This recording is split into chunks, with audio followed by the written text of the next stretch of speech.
Blockchains are incredibly popular nowadays. But what is a blockchain? How do they work? What problems do they solve? And how can they be used? Like the name indicates, a blockchain is a chain of blocks that contains information. This technique was originally described in 1991 by a group of researchers and was originally intended to timestamp digital documents so that it's not possible to backdate them or to tamper with them, almost like a notary. However, it went by mostly unused until it was adapted by Satoshi Nakamoto in 2009 to create the digital cryptocurrency Bitcoin. Now, a blockchain is a distributed ledger that is completely open to anyone. They have an interesting property. Once some data has been recorded inside a blockchain, it becomes very difficult to change it. So how does that work? Well, let's take a closer look at a block. Each block contains some data, the hash of the block, and the hash of the previous block. The data that is stored inside a block depends on the type of blockchain. The Bitcoin blockchain, for example, stores the details about a transaction in here, such as the sender, receiver, and the amount of coins. A block also has a hash. You can compare a hash to a fingerprint. It identifies a block and all of its contents, and it's always unique, just as a fingerprint. Once a block is created, its hash is being calculated. Changing something inside the block will cause the hash to change. So in other words, hashes are very useful when you want to detect changes to blocks. If the fingerprint of a block changes, it no longer is the same block.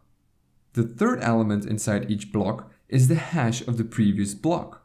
And this effectively creates a chain of blocks, and it's this technique that makes a blockchain so secure. Let's take an example. Here we have a chain of 3 blocks. As you can see, each block has a hash and the hash of the previous block. So block number 3 points to block number 2, and number 2 points to number 1. Now the first block is a bit special. It cannot point to previous blocks because, well, it's the first one. We call this block the Genesis block. Now let's say that you tamper with the second block. This causes the hash of the block to change as well. In turn, that will make block 3 and all following blocks invalid because they no longer store a valid hash of the previous block. So changing a single block will make all following blocks invalid. But using hashes is not enough to prevent tampering.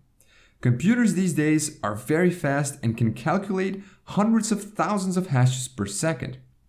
You could effectively tamper with a block and recalculate all the hashes of other blocks to make your blockchain valid again. So to mitigate this, blockchains have something that is called proof of work. It's a mechanism that slows down the creation of new blocks.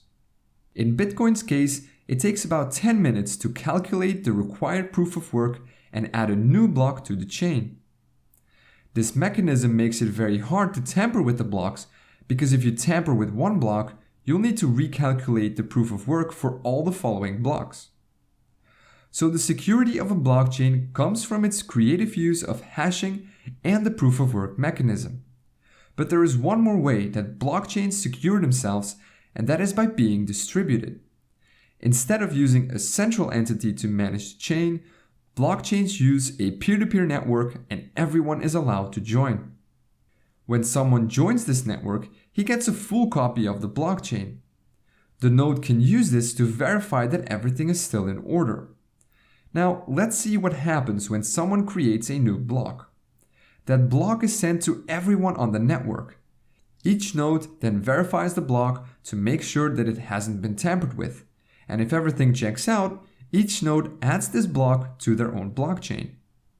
All the nodes in this network create consensus.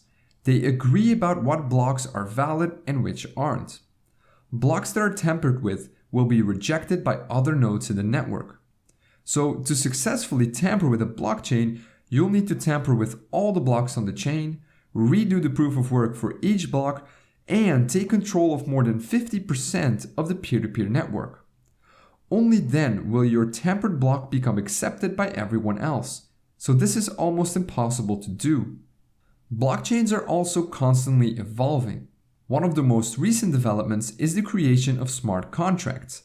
These contracts are simple programs that are stored on the blockchain and can be used to automatically exchange coins based on certain conditions. More on smart contracts in a later video.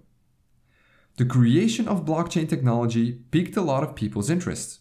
Soon others realized that this technology could be used for other things, like storing medical records, creating a digital notary, or even collecting taxes. So now you know what a blockchain is, how it works on a basic level, and what problems it solves. Want to learn how you can implement a simple blockchain in JavaScript? Then check out this video here. And as always, thank you very much for watching.